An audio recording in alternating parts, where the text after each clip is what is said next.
أعوذ بالله من الشيطان الرجيم بسم الله الرحمن الرحيم ألف لام ميم الله لا إله إلا هو الحي القيوم نزل عليك الكتاب بالحق مصدقا لما بين يديه وأنزل التوراة والإنجيل صدق الله العظيم. محترم دینی بھائیوں، گزشتہ رات تراویح کے اندر تیسرا پارہ آیتیں سے شروع ہوا تھا، وہاں سے لے کر چوتھا پارہ پونا ہوا. کل سورہ آل عمران تھی. سورہ آل عمران یہ قرآن مجید میں ترتیب کے اعتبار سے تیسری سورت ہے اور اس میں 89 آیت ہے. یہ مدنی سورت ہے. مدنی کا مطلب یہ ہوتا ہے کہ آپ علیہ السلام نے مکے سے مدینہ ہجرت کی. اس کے بعد جو صورتیں نازل ہوئی تو مدنی کہا جاتا ہے. ہجرت سے پہلے جو صورتیں نازل ہوئی اس کو مکی کہا جاتا ہے. اب چاہے مدینہ جانے کے بعد کبھی مکے آئے ہو اور راستے میں بھی نازل ہوئی ہو تب بھی اس کو مدنی ہی کہا جائے گا. اس میں 20 رکوع ہے اور 200 آیات ہے. سورت کا نام ہے آل عمران. آل کا معنی ہوتا ہے اولاد کے اور عمران نام ہے. تو یہاں پر حضرت عمران ایک بڑی ہستی جن ان کا قصہ بیان ہوا ہے، تو عمران کی اولاد کا قصہ، تو یہ یہاں پر قصہ بیان ہوا ہے. اس سورت کی بھی فضیلت ہے کہ آپ علیہ السلام نے فرمایا کہ 2 روشن چیزوں کو پڑھا کرو، اور 2 روشن چیزوں سے مراد یہ ہے سورہ بقرہ اور سورہ آل عمران. ان دونوں کو پڑھنے کے بارے میں آپ علیہ السلام نے بتایا کہ یہ دونوں روشن چیزیں ہیں، ان کو پڑھا کرو. جس گھر میں سورہ بقرہ پڑھی جاتی ہے وہاں پر کوئی برے اثرات نہیں ہوتے، اثرات وہاں پر ختم ہو جاتے ہیں. اس سورت میں اہل کتاب یعنی یہودیوں سے خطاب ہے. سورہ بقرہ میں بھی اہل کتاب سے خطاب تھا اور سورہ آل عمران میں بھی، دونوں جگہ کے اوپر. یہاں بھی سورت کے شروع میں حروف مقطعات الف لام میم ہے، جیسا کہ سورہ بقرہ کے شروع میں آیا تھا. اس طریقے سے دونوں سورتیں آپس میں ملی ہوئی ہے، ایک ہی طرح کی ہے. سورہ بقرہ کے شروع میں بھی قرآن کی حفاظت کا وعدہ تھا اور سورہ آل عمران کے شروع میں بھی قرآن کریم کی حفاظت کے سلسلے میں بتلایا ہے. سورہ بقرہ کے آخر کے اندر دعائیں تھی اور سورہ آل عمران کے آخر میں بھی اللہ تعالیٰ نے دعائیں ذکر کی ہے. اب یہ سورت کیوں نازل ہوئی؟ اس کے نازل ہونے کا سبب کیا ہوا؟ نجران ایک علاقے کا نام ہے، تو وہاں کے عیسائی لوگ آپ علیہ السلام کے پاس آئے. وہ 7 لوگ تھے اور آپ علیہ السلام کے پاس آئے اور کچھ سوالات کیے. تو جو انہوں نے سوالات کیے اس سوالات کے جواب کے لیے اللہ تعالیٰ نے سورہ آل عمران کو اتارا ہے. وہ لوگ کہتے تھے کہ حضرت عیسیٰ علیہ السلام اللہ کے بندے نہیں بلکہ اللہ کے کلمہ ہیں. یعنی وہ حضرت عیسیٰ علیہ السلام کو اللہ کا لڑکا مانتے تھے، ابن اللہ کہتے تھے. یہ انہوں نے کہا. اور ہمارا عقیدہ یہ ہے کہ وہ اللہ کے بندے تھے، وہ اللہ کے لڑکے نہیں تھے. اب یہاں پر سورتوں کے اندر قرآن مجید میں 2 طرح کی آیات کا ذکر کیا کہ ایک آیات کا نام ہوتا ہے آیات محکمات اور دوسری آیات ہوتی ہے آیات متشابہات. محکمات کا مطلب یہ ہے کہ اس کا مطلب بالکل صاف ستھرا ہوتا ہے، اس کو دیکھتے اس کا مطلب سمجھ میں آ جاتا ہے، محکم اس آیت کو کہا جاتا ہے. اور دوسری آیت ہوتی ہے متشابہ. متشابہات وہ آیات کہ جس کے الگ الگ مطلب ہو سکتے، ہر کسی کو اس کا مطلب سمجھ میں آ نہیں سکتا. 2 طرح کی آیات ہیں. تو فرمایا کہ جو محکم آیات جو ہے جن کا مطلب صاف سمجھ میں آتا ہے ان پر عمل کیا کرو اور متشابہات کے پیچھے مت پڑو. پھر اللہ تعالیٰ نے بتلایا کہ حضرت عیسیٰ علیہ السلام یہ اللہ تعالیٰ کا کلمۃ اللہ اور روح اللہ ہے. حضرت عیسیٰ کے لیے کلمۃ اللہ اور روح اللہ کا لفظ آیا ہے کہ اس کا مطلب اللہ تعالیٰ جانتے، اس سے کوئی نہیں جانتا. پھر فرمایا کہ اس میں توحید کا بھی ذکر ہے کہ یہاں پر اللہ تعالیٰ کی توحید کہ اللہ تعالیٰ خود اور اللہ تعالیٰ کے فرشتے اور اللہ تعالیٰ کے نیک علماء توحید کی گواہی دیتے. اللہ تعالیٰ خود بھی توحید کی گواہی دیتے, فرشتے بھی اور نیک بندے بھی توحید کی گواہی دیتے. پھر آگے فرمائے کہ پسندیدہ مذہب اور دین کون سا ہے؟ تو فرمایا کہ دین اسلام ہی اللہ تعالیٰ کے یہاں پسندیدہ ہے. کوئی دوسرا مذہب لے کر مرے گا اور اللہ تعالیٰ کے پاس جائے گا تو اس کے مذہب کو قبول کیا جائے گا نہیں. اب یہاں پر یہ بتلا دیا گیا کہ پسندیدہ مذہب دین اسلام ہے. یہ جو نصارہ تھے, نصارہ نے چند جرم کیے. ایک انہوں نے جرم یہ کیا کہ انہوں نے نبیوں کو قتل کر دیا. دوسرا جرم انہوں نے کہ آپس میں خودریزی کی, اللہ کے بندوں کو ظلم کیا. تو فرمایا کہ یہ ان لوگوں نے آپس میں یہ ظلم کیے. پھر آگے بتایا کہ کافروں کو اپنا دوست مت بناؤ. کافروں کو دوست نہ بنانے کا مطلب ان کو اپنا دلی دوست مت بناؤ. آپس میں گفتگو کیسا اچھا ہے, بات چیت یہ کر سکتے ہیں, لیکن اپنا دلی دوست اور رازدار دوست آپ کافر کو نہیں بنا سکتے ہیں. کافر چاہے کتنی بھی اچھی بات کرے, اچھے انداز سے پیش آئے, لیکن وہ مومن اور مسلم کے لیے کبھی مخلص نہیں ہو سکتا ہے. تو دلی دوست بنانے سے منع فرمایا. پھر اس صورت کے اندر کچھ قصے بیان کیے گئے ہیں. پہلا قصہ حضرت مریم علیہ السلام کی ولادت اور ان کی پیدائش کا ہے. حضرت مریم علیہ السلام کے والد کا نام عمران تھا. جس سورت کا نام جس سے پڑھا آل عمران, تو ان کے والد کا نام عمران تھا. اور حضرت مریم علیہ السلام کی جو والدہ تھا ان کا نام حنا تھا. اب ان کے دل میں حضرت حنا جو ان کی والدہ تھی, بچے کی پیدائش کہ بھئی میرے یہاں بچہ پیدا ہو, تو انہوں نے اللہ تعالیٰ سے نظر مانی کہ اگر میرے یہاں اولاد پیدا ہوئی تو میں بیت المقدس کی خدمت کے لیے اسے وقف کر دوں گی. حضرت مریم کی والدہ نے یہ منت مانی کہ میرے یہاں اولاد پیدا ہوگی تو بیت المقدس جو ہے اس زمانے میں تھا, بیت المقدس کے لوگ عبادت کرتے تھے, اسی کے وہ قبلہ تھا, کہ بیت المقدس کے لیے میں اسے وقف کر دوں گی. تو یہ انہوں نے منت مانی. تو اللہ تعالیٰ نے ان کی دعا قبول کی اور اولاد ہوئی.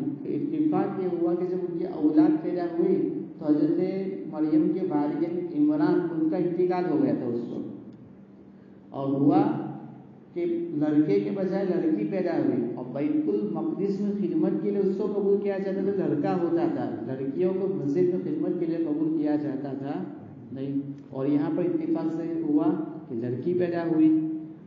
تو اللہ تعالیٰ نے خلاف دستور تھا, تو اس کے لیے ایک انتظام فرما دیا کہ حضرت زکریا علیہ السلام بیت المقدس میں رہتے تھے, تو یہ حضرت مریم علیہ السلام کو ان کے سپرد کر دیا گیا. وہ ان کے ہاتھ نیچے بیت المقدس کی خدمت کرتی رہی. تو یہ حضرت مریم کی والدہ نے منت مانی تھی کہ میرے یہاں اولاد پیدا ہوئی تو بیت المقدس کے لیے میں اسے وقف کر دوں گی.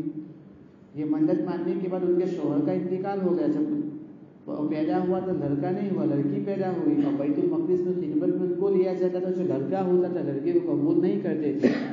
تو پھر حضرت زکریا علیہ السلام مسجد میں رہتے تھے, تو ان کے ہاتھ میں دے دیا گیا, تو ان کے ہاتھ میں نیچے رہ کر مسجد کی خدمت کیا کرتی تھی. اب یہ تو حضرت مریم علیہ السلام حضرت زکریا کے پاس رہتی تھی. تو ایسا ہوا کہ حضرت مریم کے پاس پھل آتے تھے. ایسا پھل ابھی گرمی کا موسم ہے, تو جو پھل ٹھنڈی کے موسم میں آتے ہیں تو وہ پھل ابھی گرمی میں ان کے پاس آتے ہیں, اور گرمی کے موسم میں ٹھنڈی کے پھل آتے تھے, ٹھنڈی کے موسم میں گرمی کے. تو اس طرح کے بے موسم کے پھل حضرت مریم علیہ السلام کے پاس آیا کرتے تھے. تو حضرت زکریا نے پوچھا کہ مریم, یہ رزق اور یہ روزی تمہارے پاس کہاں سے آتی ہے؟ تو حضرت مریم نے جواب دیا کہ اللہ کے یہاں سے آتا ہے, اللہ جسے دینا چاہتا ہے اللہ دیتا ہے. یہ انہوں نے حضرت مریم نے جواب دیا.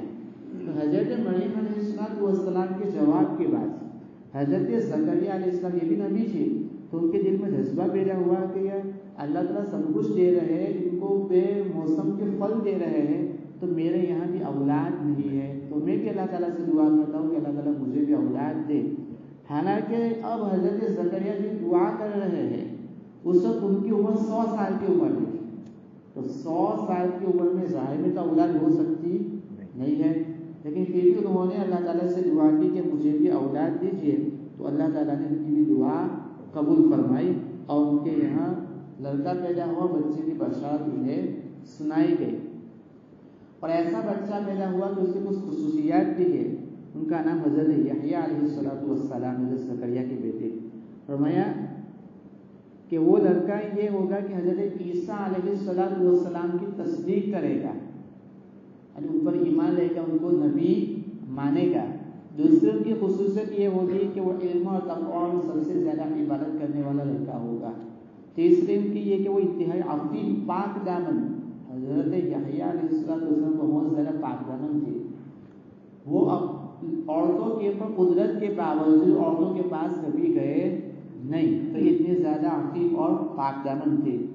اور وہ انبیاء الصلح اور وہ بھی بعد میں نبی بنے. تو حضرت زکریا علیہ السلام کی بھی دعا قبول ہوئی. انہوں نے حضرت مریم کو دیکھتے کہ جملے کے بعد کہ حضرت مریم نے کہا کہ میرے پاس جو یہ پھل آتا ہے بے موسم کا، یہ اللہ تعالیٰ کے پاس سے آتا ہے.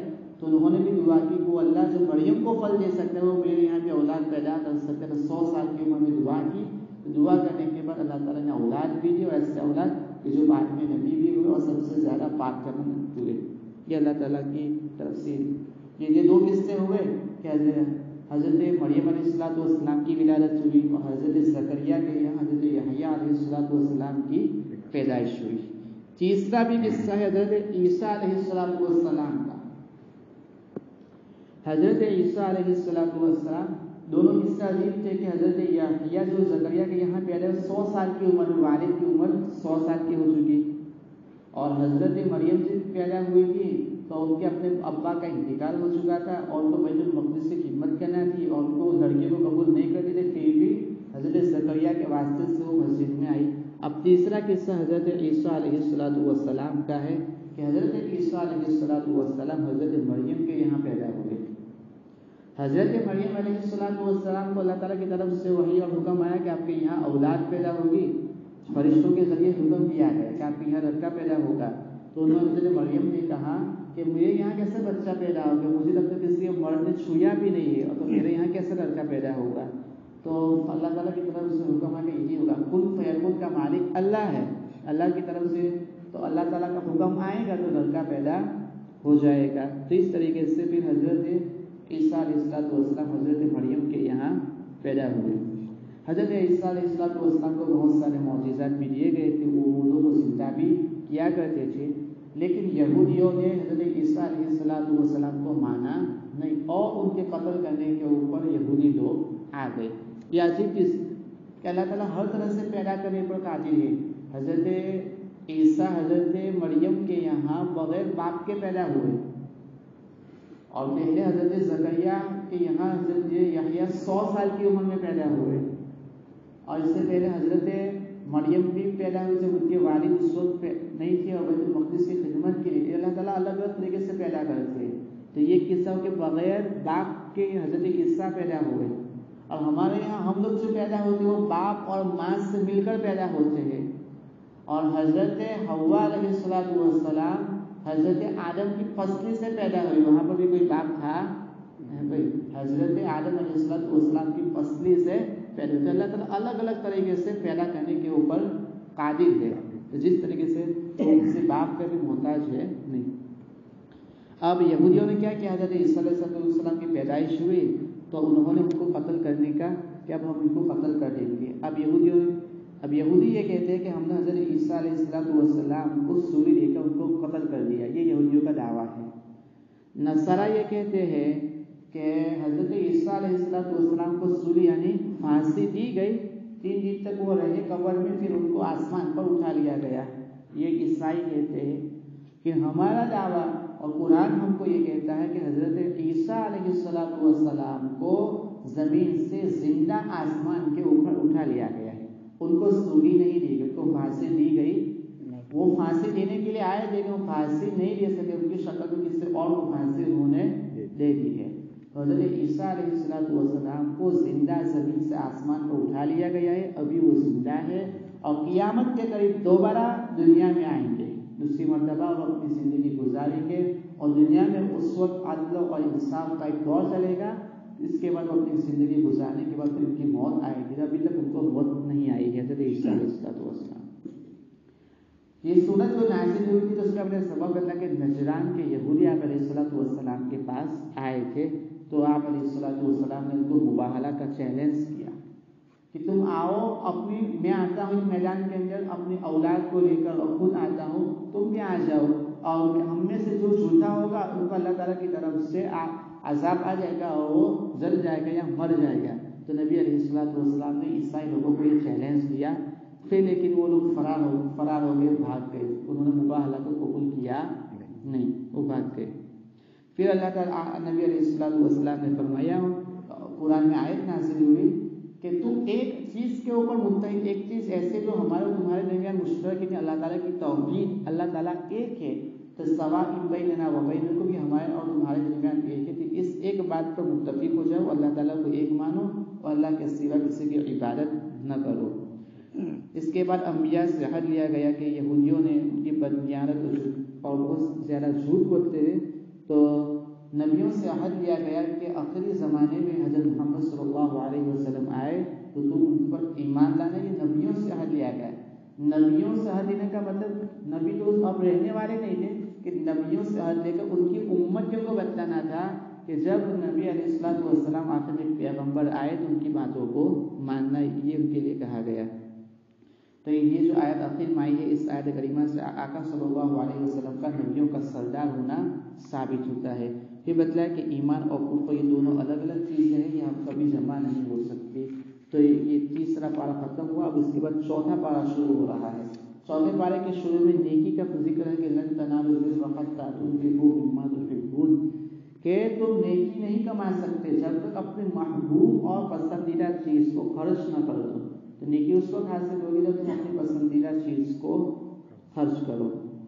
اس کے علاوہ دوسرے بھی مضامین ہے جو دوسرے پارے میں بھی آ گیا، قبلہ کا بدلنا، تحویل قبلہ آ گیا، تو یہ ذکر یہاں بھی ہے۔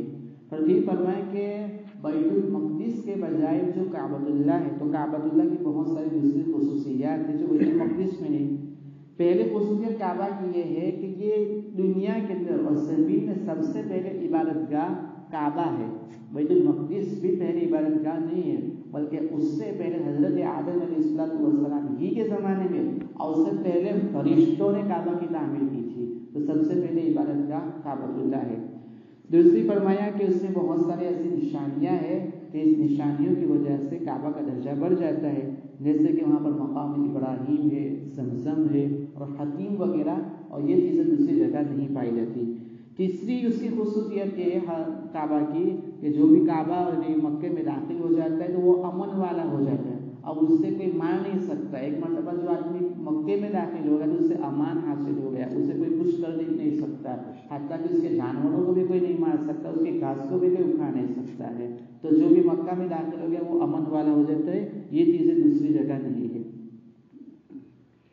بعض اللہ والوں نے فرمایا ہے کہ پورے عالم میں کعبہ سے زیادہ کوئی شرف والی چیز نہیں ہے۔ اس کی وجہ سے اس کی وجہ بتلائی کہ کعبہ کو بنانے کا حکم اللہ تبارک و تعالیٰ نے دیا تھا، اور اس کا جو نقشہ ہے حضرت جبریل علیہ السلام لائے تھے، اور اس کے جو بنانے والے ہیں وہ حضرت خلیل ابراہیم علیہ السلام ہے، اور ان کے جو مددگار اور معاون تھے وہ حضرت اسماعیل علیہ السلام ہے۔ تو ایسا شرف کسی دوسری عبادت گاہ کو حاصل نہیں ہے۔ اس کے بعد پھر حج کی فرضیت کا یہاں پر بھی حکم دیا گیا کہ حج فرض ہے، تو جو شخص اپنی یعنی مکہ اور کعبہ وغیرہ جانے کا خرچ اپنے پاس رکھتا ہو، اور وہاں جانے کا کھانے پینے کا اور یہاں اپنے بال بچوں کا کھانے پینے کا اور سفر کا خرچ اس کے پاس ہو، تو وہ اس آدمی کے لیے حج کے لیے جانا فرض ہے۔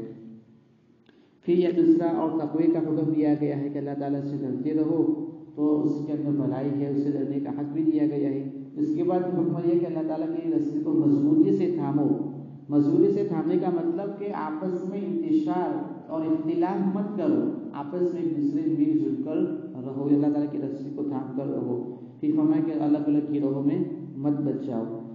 پھر اللہ تعالیٰ نے ایک چوتھے پارے میں آئے تھے کنتم خیر امۃ اخرجت للناس تأمرون بالمعروف وتنہون عن المنکر، کہ اس امت کو دوسری امتوں کے اوپر فضیلت دی گئی ہے۔ یہ کیوں فضیلت دی گئی کہ اس امت امر بالمعروف یعنی بھلائی کا حکم اور گناہوں سے اور بری چیزوں سے روکنے کا کام انجام دیتی ہے، اس کے مقابلے میں دوسری امتوں کے یہاں یہ چیز نہیں تھی، تو اس وجہ سے اس امت کا درجہ دوسری امتوں سے بڑھا ہوا ہے۔ اور آگے پھر منافق اور کفار سے دوستی سے منع فرمایا گیا ہے کہ منافق اور کفار سے دوستی مت کرو، اگر تم نے منافق اور کفار سے دوستی کی تو وہ تم کو نقصان میں پہنچا کر رہیں گے، وہ تمہارا بھلا نہیں کر پائیں گے۔ آگے پھر غزوہ بدر کا تذکرہ ہے اور غزوہ احد کا تذکرہ ہے کہ سن 2 ہجری میں غزوہ بدر ہوا ہے کہ آپ علیہ الصلوۃ والسلام جب مکے سے مدینہ ہجرت کر آئے، مدینہ ہجرت آنے کے بعد پھر وہاں مکے میں کچھ مسلمان رہ گئے تھے اور پھر آنے جانے میں کافی لوگ پریشان کرتے تھے، تو ایک مرتبہ ابو سفیان کا قافلہ شام کی تجارت کے لیے نکلا تھا، تو شام کی تجارت سے وہ واپس آ رہا تھا اور اس قافلے میں تجارت کا سامان تھا اور اتنی تجارت تھی کہ پورے مکہ کے لوگوں نے اپنا مال اس میں لگایا تھا، تو وہ تجارت کما کر آ رہے تھے۔ آپ علیہ الصلوۃ والسلام کو پتہ چلا کہ ابو سفیان کا قافلہ واپس آ رہا ہے، تو آپ علیہ الصلوۃ والسلام اپنے صحابہ کو لے کر اس قافلے کا پیچھا کرنے کے لیے نکلے۔ ابو سفیان کو پتہ چل گیا تو ابو سفیان نے اس راستہ کو بدل کر دوسرے راستہ اختیار کر کے وہاں سے ابو سفیان بھاگ گئے۔ اب ابو سفیان بھاگ گئے، اس کے بعد اب مکے ابو سفیان نے راستے سے مکہ میں خبر کری تھی کہ محمد صلی اللہ علیہ وسلم ہمارے پیچھے آ رہے ہیں، تو وہاں سے ابو جہل وغیرہ پورے مکہ کے لوگ آ گئے، تو ابو سفیان نے کہا کہ اب تم بس نکلے ہیں، اب جنگ کی کوئی ضرورت نہیں ہے، کہ انہوں نے کہا کہ نہیں ہم بدر میں جائیں گے اور بدر میں جا کر شراب پئیں گے اور وہاں پر لاشوں کو ماریں گے، اور ان لوگوں نے کہا تو پھر وہ لوگ بدر میں آئے۔ یہاں سے آپ علیہ الصلوۃ والسلام نکلے، پھر بدر کی جنگ ہوئی اور 17 رمضان المبارک کو، رمضان کی 17 تاریخ کو آپ مسلمانوں کو اس میں جیت اور فتح نصیب ہوئی ہے۔ تو یہ غزوہ بدر ہے۔ اب غزوہ بدر میں کفار کو بہت زیادہ نقصان پہنچا، مسلمان کم تھے، کفار کی تعداد زیادہ تھی، پھر بھی مسلمان کو فتح نصیب ہوئی اور کافی کفار کے 70 جو بڑے بڑے سردار تھے وہ مارے گئے۔